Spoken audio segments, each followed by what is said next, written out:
ดีครับพบกับผมศตวรรษ DIY นะครับวันนี้เราจะมาแยกกิ่งกุหลาบกันนะครับหลังจากที่เราได้หาพันธุ์กุหลาบมาเพาะปลูกยามว่างกันนะครับวันเสาร์อาทิตย์เราก็ซื้อกุหลาบมาเพาะปลูก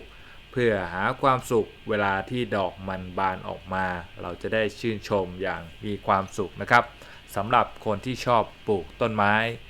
วันนี้เราจะมาแยกกิ่งกุหลาบเพื่อ